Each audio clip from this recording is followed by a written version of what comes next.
Muy buenos días, bienvenidos de nuevo a Negocios Televisión, bienvenidos a este espacio informativo mirando a las últimas horas pendientes de la escalada total de esta guerra en Irán. 12º día con el foco puesto en el estrecho de Hormuz, con Irán que empezaba a minar en las últimas horas este paso estratégico crucial y con respuesta por parte de Estados Unidos. Ha destruido hasta 16 barcos en apenas unas horas. Enseguida vamos a mostrarles las imágenes, vamos a ver la respuesta por parte de Irán, que ha atacado con proyectiles 3 buques que pasaban por este estrecho de Hormuz, como ven, con un efecto que ya se ve en los mercados, con el petróleo que vuelve a dispararse en medio de esta tensión en Oriente Medio. Enseguida vamos a mirar a la respuesta de Estados Unidos en un momento en el que también hay temor por el posible envío de tropas a Irán y pendientes también del choque en Europa, con las últimas declaraciones de Ursula von der Leyen, que empieza a recular. Enseguida vamos a mirar estas cuestiones, pero antes vamos a empezar con las últimas horas. Al menos 3 buques han sido alcanzados este miércoles cerca del estrecho de Hormuz, que se perfila como el principal punto estratégico de la guerra en Oriente Medio, al plantear el peligro de graves perturbaciones para la economía mundial. En respuesta a los ataques de Israel y de Estados Unidos, Irán mantiene una ofensiva de gran envergadura contra las infraestructuras petroleras del Golfo, obligando a la comunidad internacional a buscar soluciones de emergencia para evitar una escasez de hidrocarburos. Un portacontenedores, un carguero y un buque granelero han sido alcanzados sucesivamente por proyectiles desconocidos, es lo que apuntaba la agencia marítima británica UMTO, que precisó haber registrado 14 incidentes contra buques desde el inicio de la guerra en Oriente Medio el pasado 28 de febrero. Y a todo esto vamos a contarles también la respuesta por parte de Estados Unidos. El presidente estadounidense Donald Trump anunciaba este martes que han destruido hasta 16 barcos minadores iraníes inactivos, cumpliendo así su advertencia a Teherán sobre la minería en el estrecho de Hormuz. Decía que en las últimas horas han atacado y destruido por completo varios barcos o embarcaciones con minas inactivas, y seguirá más, es lo que apuntaba, como ven, en un mensaje en Truth Social. El ataque se produce después de que Trump advirtiera a Irán que retirara de inmediato cualquier mina de la estratégica vía fluvial. Los enfrentará a consecuencias militares de un nivel nunca antes visto. Había indicado que retirar las minas sería una señal de un esfuerzo serio para evitar escalar este conflicto. El secretario de Guerra, Pete Hegseth, ya decía ayer que sería el día más intenso de la guerra. For example, today will be yet again our most intense day of strikes inside Iran. The most fighters, the most bombers, the most strikes. Intelligence more refined and better than ever. So that's on one hand. On the other hand, the last 24 hours have seen Iran fire the lowest number of missiles they've been capable of firing yet. Just the bifurcation, just the trend lines that we talked about on our first briefing. Y a todo esto, los senadores demócratas han expresado su creciente preocupación sobre la guerra con Irán tras una reunión informativa con funcionarios del Pentágono este martes. Los legisladores temen que la administración de Donald Trump pueda desplegar tropas terrestres en Irán, extendiendo el conflicto más allá del plazo inicial de 4 a 5 semanas que había mencionado en principio la Casa Blanca. El senador Richard Blumenthal también manifestaba su frustración tras la sesión informativa, declarando que se sintió insatisfecho y enojado al salir de esta reunión. Decía: parece que estamos camino de desplegar tropas estadounidenses sobre el terreno en Irán. Añadía además que esta situación es extremadamente preocupante. I am most concerned about the threat to American lives of potentially deploying our sons and daughters on the ground in Iran. We seem to be on a path toward deploying American troops on the ground in Iran to accomplish any of the potential objectives here.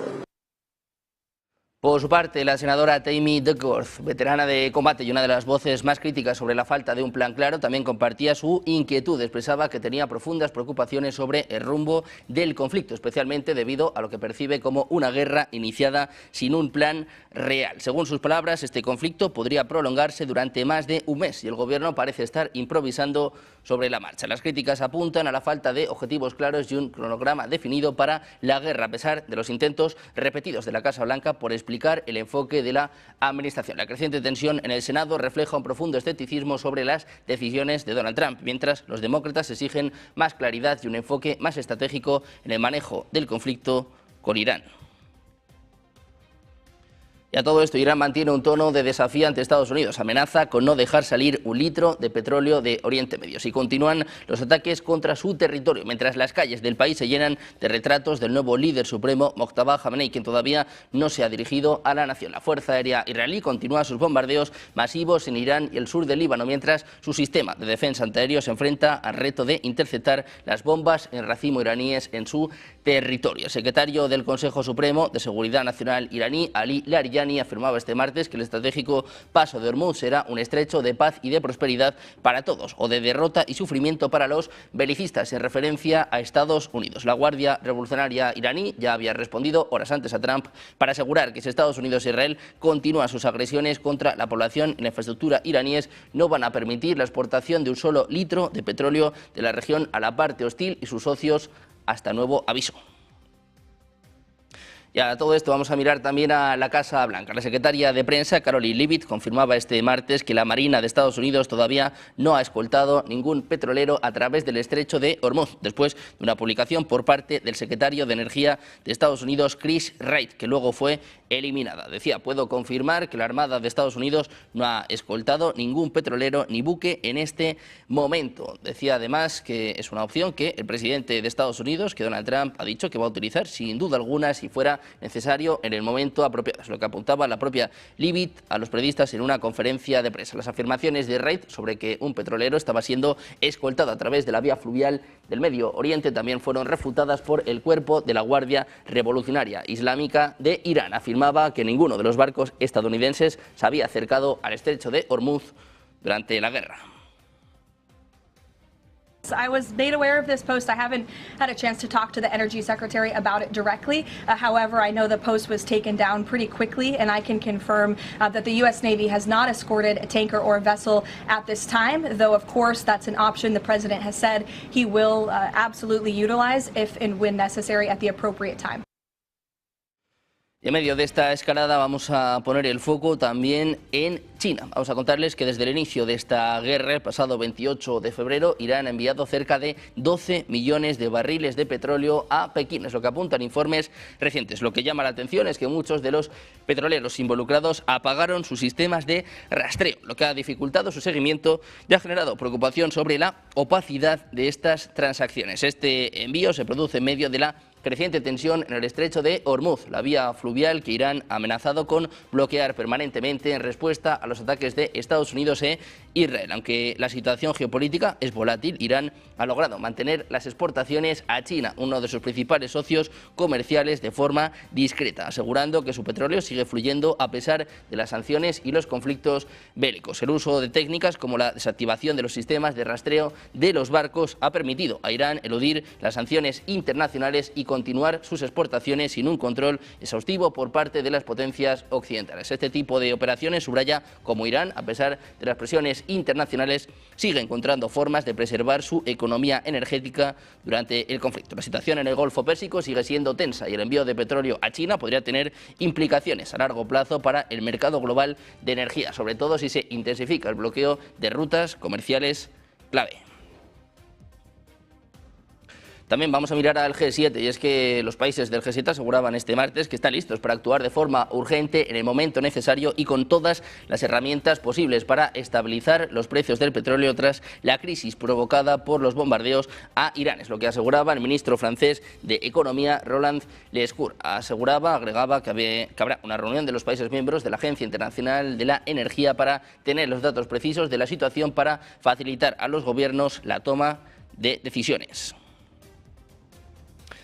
Mientras tanto, vamos a mirar también a las declaraciones del ministro de Asuntos Exteriores iraní, Abbas Araghchi. Acusaba este martes a funcionarios estadounidenses de manipular los mercados financieros publicando noticias falsas. Decía, no los protegerá del tsunami inflacionario que han impuesto a los estadounidenses, es lo que apuntaba el ministro en un mensaje en X. Agregaba también que los mercados actualmente están lidiando con el mayor déficit de la historia, mayor que el embargo petrolero árabe, la revolución islámica de Irán y la invasión de Kuwait combinados. Los comentarios de Araghchi se producen después de que el secretario de Energía de Estados Unidos, Chris Wright, afirmara que en una publicación en las redes sociales que la Armada estadounidense estaba en las últimas horas, estaba en los últimos días escoltando a buques petroleros en el estrecho de Hormuz. Irán responde a estas acusaciones, a estos mensajes y acusa directamente a Estados Unidos de estar manipulando los mercados. Poco después, lo escuchaban hace apenas unos minutos, la secretaria de prensa de la Casa Blanca, Karoline Leavitt, declaraba que Estados Unidos no ha escoltado ningún petrolero en esta crucial vía fluvial. Mientras tanto, vamos a contarles también que la Agencia Internacional de Energía Atómica ha pedido a sus miembros que liberen petróleo de sus reservas en la mayor cantidad jamás vista para combatir el aumento de los precios de este producto básico en medio del conflicto en Oriente Medio. Es lo que informaba The Wall Street Journal. Según personas familiarizadas con este asunto, la AIE ha propuesto una cantidad que superaría los 182 millones de barriles liberados en 2022, cuando Rusia comenzaba su guerra con Ucrania. Según se informa, la votación sobre esta propuesta tendrá lugar este miércoles. Para aprobarla debe contar con el respaldo de todos los miembros de la organización. La portavoz de la Casa Blanca, Karoline Leavitt, afirma que Irán ha visto cómo ha disminuido su influencia. Once the national security objectives of Operation Epic Fury are fully achieved, Americans will see oil and gas prices drop rapidly, potentially even lower than they were prior to the start of the operation. And we will live in a world where Iran can no longer threaten the United States or our allies with a nuclear bomb. Y a todo esto, el nuevo guía supremo iraní, Mojtaba Khamenei, está sano y salvo pese a sus heridas. Es lo que afirmaba este miércoles el hijo del presidente iraní en su cuenta de Telegram. Decía, he oído las informaciones que dicen que el señor Mojtaba Khamenei había resultado herido. Pregunté a amigos que tienen contactos y, dice, me dijeron que gracias a Dios estaba sano y salvo. Es lo que apuntaba Youssef Pezeshkian, que también es asesor del gobierno. Mojtaba Khamenei habría resultado herido durante la incursión que mató a su padre, Ali Khamenei, el primer día de la ofensiva por parte de Israel y de Estados Unidos el pasado 28 de febrero. Sin embargo, no se conocen detalles sobre la gravedad de sus heridas y tampoco ha aparecido por el momento en público. Mientras tanto, les contamos que el Mando Militar Conjunto de Irán afirma que los bancos e instituciones financieras son ahora un objetivo en Oriente Medio. El ejército iraní decía este miércoles que va a atacar a partir de ahora objetivos económicos de Estados Unidos e Israel en la región, después de reportarse ataques durante la madrugada a un banco iraní. Decía, el enemigo nos ha dado rienda suelta para que ataquemos centros económicos y bancos pertenecientes a Estados Unidos y al régimen sionista, es lo que apuntaba el cuartel general operativo del ejército iraní, Hatam Alambiya, en un comunicado transmitido por la televisión estatal. La prensa local también indicaba que estos ataques por parte de Israel y de Estados Unidos han alcanzado en la madrugada de este miércoles un banco de Teherán, en donde al parecer han fallecido varios empleados que trabajaban excepcionalmente para preparar el pago de los salarios. Y atentos a esta escalada en Oriente Medio, vamos a poner el foco también en España. Información de última hora que apunta, que cuenta que el gobierno español ha destituido a la embajadora en Israel tras su retirada a consultas por el último choque con Benjamín Netanyahu, con el primer ministro israelí. El gobierno cesa a la embajadora en Israel y al embajador en Nicaragua, abriendo dos relevos clave en plena tensión diplomática con ambos países. El gobierno español ha decidido poner fin al mandato de la embajadora en Israel, Ana Salomón, que fue llamada a consultas el pasado mes de septiembre a raíz del último enfrentamiento diplomático con el ejecutivo de Benjamín Netanyahu. Este movimiento obliga al ejecutivo español a designar un nuevo jefe de misión cuando quiera restablecer la representación al máximo nivel en este país. Según recoge el BOE de este miércoles, se formaliza el cese de Salomón a propuesta del ministro de Asuntos Exteriores, Unión Europea y Cooperación y previa deliberación del Consejo de Ministros en la reunión del pasado 10 de marzo de 2026. El cese firmado, como marca la norma por el rey Felipe VI, incluye el agradecimiento por los servicios prestados por la diplomática, aunque Israel decidió llamar a consultas a su entonces embajadora en Madrid en mayo de 2024 tras reconocimiento por parte de España del Estado palestino. El gobierno español había optado hasta ahora por mantener en Tel Aviv una representación diplomática al más alto rango. Durante este periodo, Salomón ha sido citada en repetidas ocasiones por el Ministerio de Exteriores israelí para trasladar protestas por distintas posiciones o declaraciones de responsables españoles, incluido el propio Sánchez. Israel, por su parte, continúa sin embajador en Madrid y mantiene como máxima autoridad en la alegación a una encargada de negocios. Cuando se produjo la salida de Radian Gordon ya se había previsto su sustitución, puesto que estaba previsto que se jubilara en julio de 2024. Noticia importante: España, el gobierno español destituye a la embajadora en Israel tras el último choque con Benjamín Netanyahu. Y nosotros, mientras tanto, vamos a mirar de nuevo a la Casa Blanca. La secretaria de prensa, Karoline Leavitt, declaraba este martes que la conclusión de las operaciones militares contra Irán depende de la eliminación de las amenazas a Estados Unidos. En respuesta a preguntas sobre los comentarios del presidente Donald Trump sobre el nuevo liderazgo iraní, Leavitt aclaraba que el objetivo es garantizar que Irán no amenace a Estados Unidos ni a sus aliados ni desarrolle armas nucleares. Dice que el presidente va a dictar el fin de estas operaciones cuando considere que Irán ya no representa una amenaza creíble para los Estados Unidos de América. Leavitt subrayaba que las acciones militares van a continuar hasta que las capacidades agresivas de Irán sean completamente aniquiladas.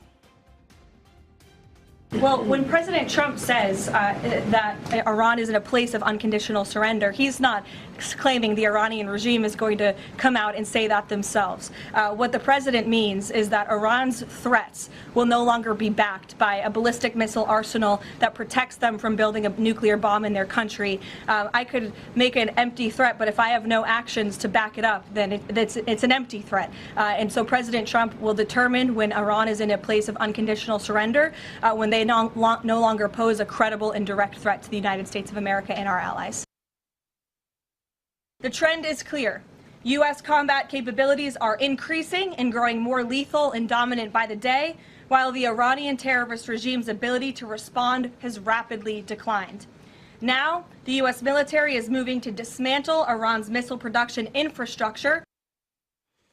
Mientras tanto, el cuerpo de la Guardia Revolucionaria Islámica de Irán afirmaba haber lanzado al menos 2 drones hacia la base militar estadounidense en Kuwait. Citado por las agencias Fars y Mer, el CGRI decía que la base en cuestión es Camp Arifjan, al sur de la ciudad de Kuwait. El emir kuwaití, el jeque Mesal Alamad Al-Jaber Al-Sabah, condenaba recientemente los ataques con misiles y aviones no tripulados de Irán contra Kuwait y otros países del Golfo. Tanto Arabia Saudita como Bahrein anunciaban que también han enfrentado en los últimos días, en las últimas semanas, nuevos ataques por parte de Irán. Informaba que sus defensas aéreas han destruido 4 drones sobre la región oriental y 5 más sobre el desierto de Empty Quarter, en dirección al campo petrolífero de Saibá en 1 hora. Horas antes, el ministerio también interceptaba y destruía 5 drones al este de la gobernación de Al-Karj, un centro agrícola y militar, según informaba el portavoz oficial del ministerio. Y a todo esto vamos a contarles también que el ejército israelí ha confirmado que ha lanzado amplias oleadas de ataques simultáneos contra objetivos en Beirut, en Líbano y en Irán, marcando una nueva escalada en este conflicto regional. Según las autoridades israelíes, estos bombardeos forman parte de una ofensiva más amplia en la que las fuerzas israelíes atacan infraestructuras vinculadas al grupo Hezbollah en el Líbano y también en Irán. En los últimos días, la aviación israelí ha golpeado varias posiciones de Hezbollah en la capital libanesa, Beirut, así como en otras zonas del país. Este aumento de la violencia se produce tras semanas de tensión creciente en la región, con enfrentamientos entre fuerzas israelíes y milicianos apoyados por Irán, además de una creciente preocupación de que el conflicto se expanda todavía más, afectando a países vecinos y alterando el equilibrio de poder en Oriente Medio. Las autoridades israelíes no han especificado qué objetivos concretos fueron alcanzados en estos ataques, pero se piensa que están relacionados con instalaciones militares y depósitos de armas utilizados por Hezbollah, un grupo que ha mantenido contactos, estrechos lazos con Teherán y que ha jugado un papel clave en los conflictos regionales. Con el aumento de la intensidad de estos enfrentamientos, la comunidad internacional observa con creciente alarma, ya que estos ataques podrían desencadenar una escalada aún mayor entre Israel, Irán y sus respectivos aliados, con consecuencias impredecibles para la estabilidad de la región.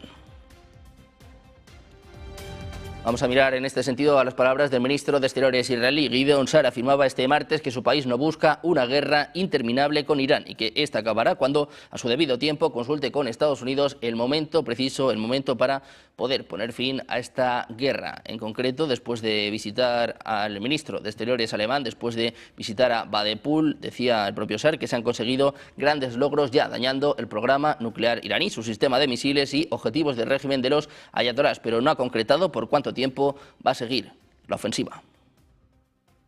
This terror regime cannot be brought down without the people of Iran. This is clear. Yet without external help, the Iranian people cannot regain their freedom. All those that called during the last days for de-escalation are ensuring escalation for the people of Iran and for the Middle East and beyond, decades forward.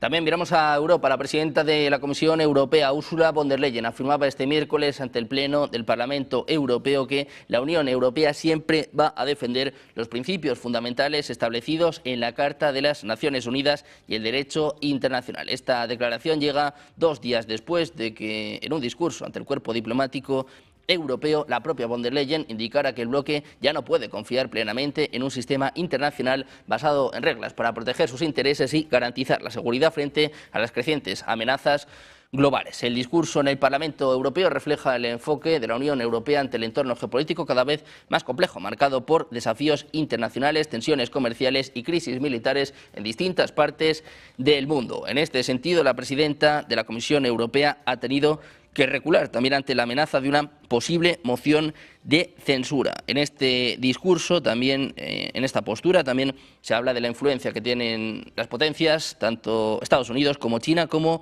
Rusia. Esta postura podría indicar una evolución en la estrategia diplomática del bloque europeo frente a un mundo multipolar donde la competencia por influencias y recursos se intensifica. La presidenta subrayaba que a pesar de las dificultades, la Unión Europea va a continuar abogando por un sistema global basado en la cooperación y el respeto mutuo entre las naciones.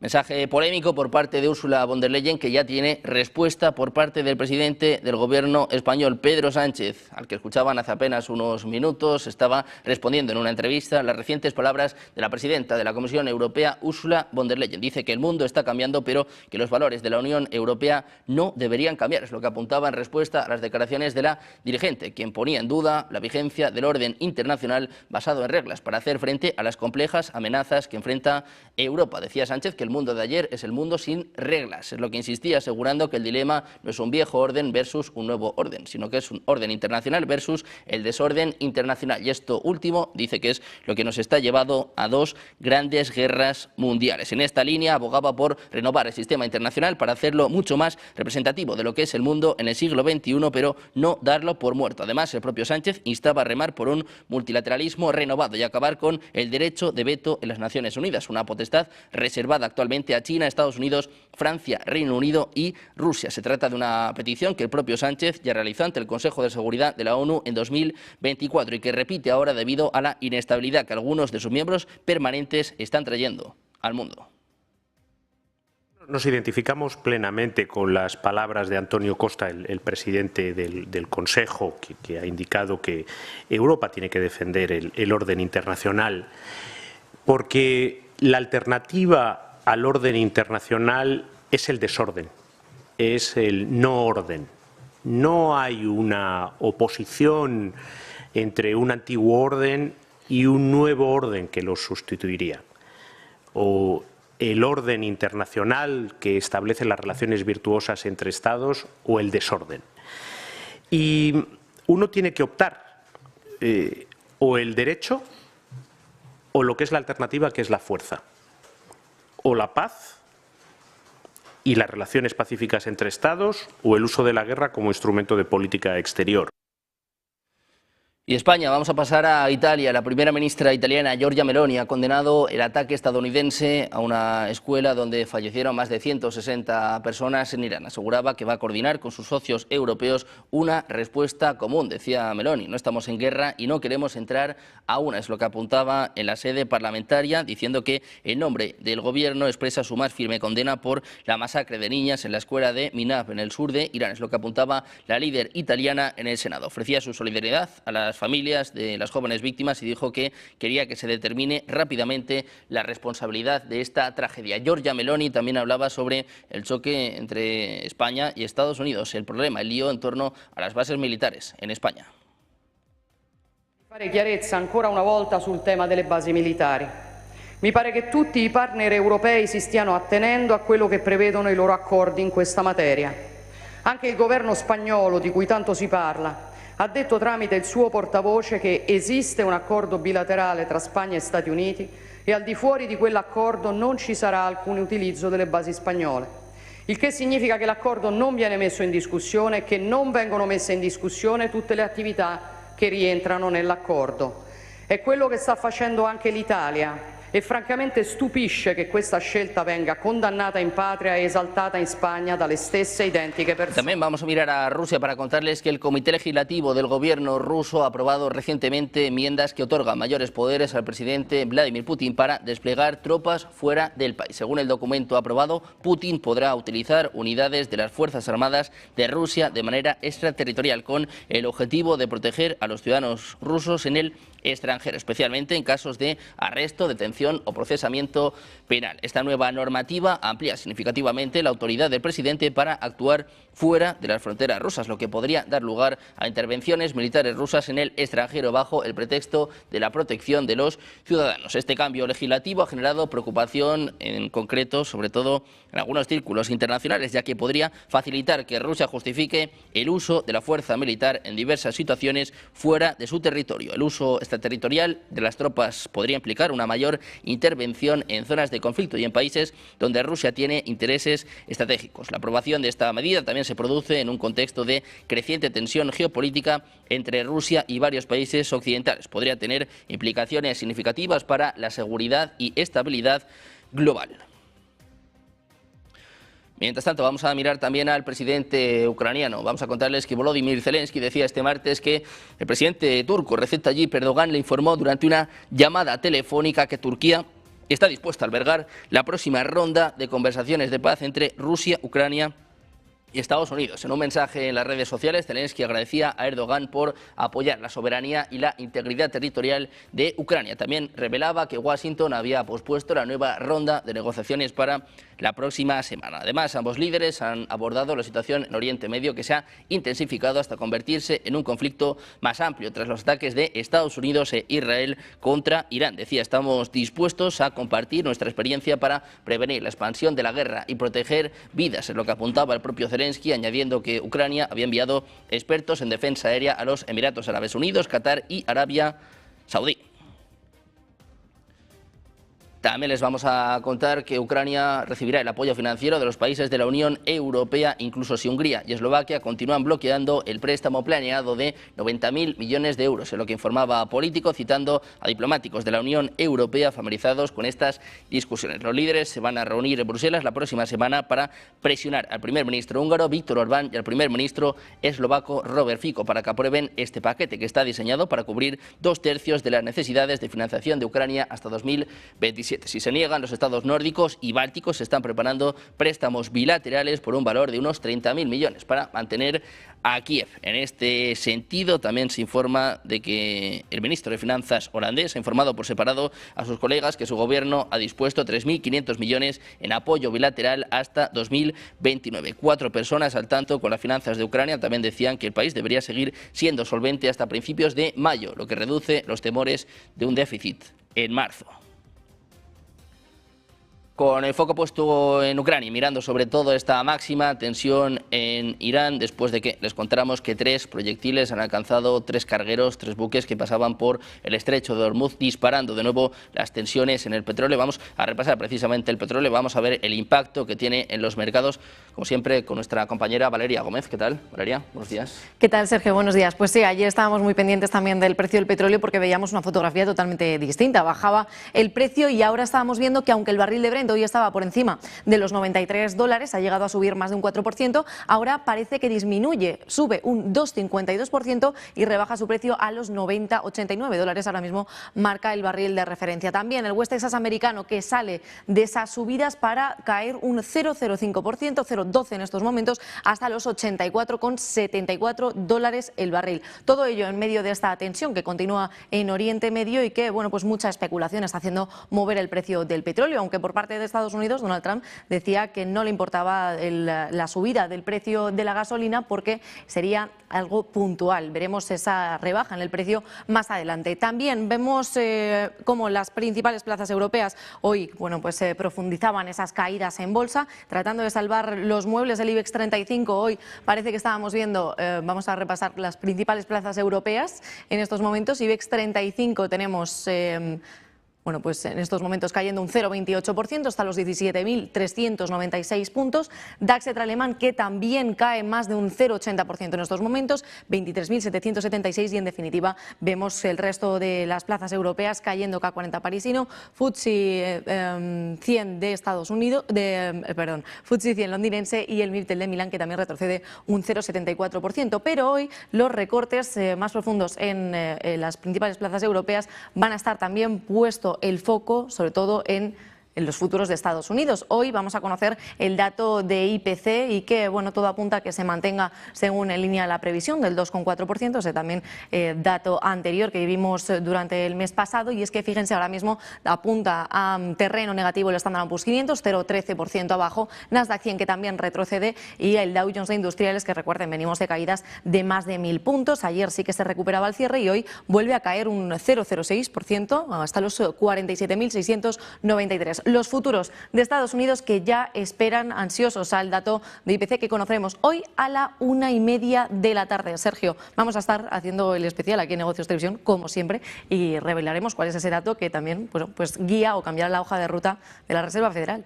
Bueno, pues pendientes de la inflación, pendientes también sobre todo de cómo afecta esta guerra en Irán, que todavía no se va a medir, pero sí que está creando mucha inquietud en los mercados. Muchas gracias. Efectivamente. Gracias, Sergio, por este repaso. Nosotros vamos a hacer una pequeña pausa, un par de minutos. Enseguida seguimos con más repaso, con más mercados, con más información. Enseguida el informativo de Negocios Televisión.